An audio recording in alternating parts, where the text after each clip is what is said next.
Um, but there's another player in Shakhtar's team who isn't Brazilian, funnily enough, but he's Israeli, and it's Manor Solomon, who really excited me, sort of in those Champions League group games, and towards the back end of last season in that Europa League run. Yeah. He was excellent in a few of those games, and for me, I think it kind of caught me by surprise, because I just assumed that every great attacking player at Shakhtar was Brazilian in some way. So looking on transfer market and who scored and the like, looking him up and seeing that, oh, actually no, hold on, he's an Israeli international, was quite a surprise. Does he sort of buck the trend, or does he have some sort of roots to Ukraine? No, it's definitely a buck the trend, I think.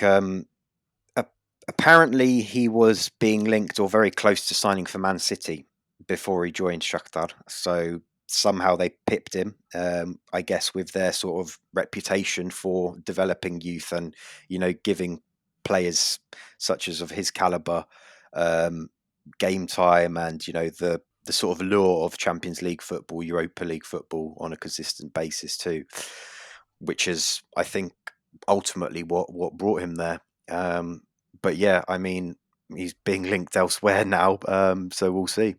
Yeah, and the defining attribute of Solomon's, I think you'd be in agreement here, that it is his dribbling.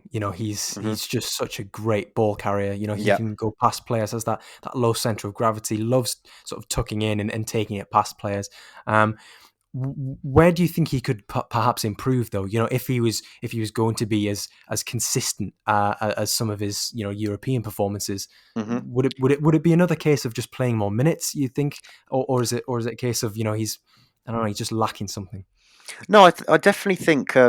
Well, first of all, playing more minutes would be a positive for sure, despite the fact that he's being linked with these big clubs such as Arsenal, Leeds, and elsewhere.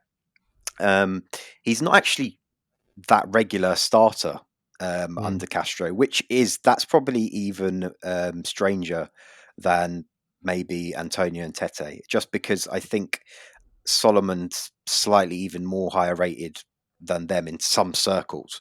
And yeah, like you said, he's great at dribbling, low center of gravity, and he's really good on the break. When they're countering, he's really, he's got that quick bit of pace, likes to drive forward really well. However, I still think he's a bit raw. He still needs to work on his decision making, I think. Ultimately is probably the big one, where when he's got a bit of time, he maybe takes an extra stride too much, or goes down the wing a bit too far, and he needs to maybe release it a bit earlier, playing the striker a bit sooner. But I mean, he's still got the world ahead of him, so hopefully he can improve on that. I think that is one of the things that we see sometimes with young players who play out in the attacking wide positions. Decision making will be the make or break for them. Sometimes it just takes that extra time on the pitch for that to click. And with practice comes perfection, essentially. So perhaps that can be one area where he improves.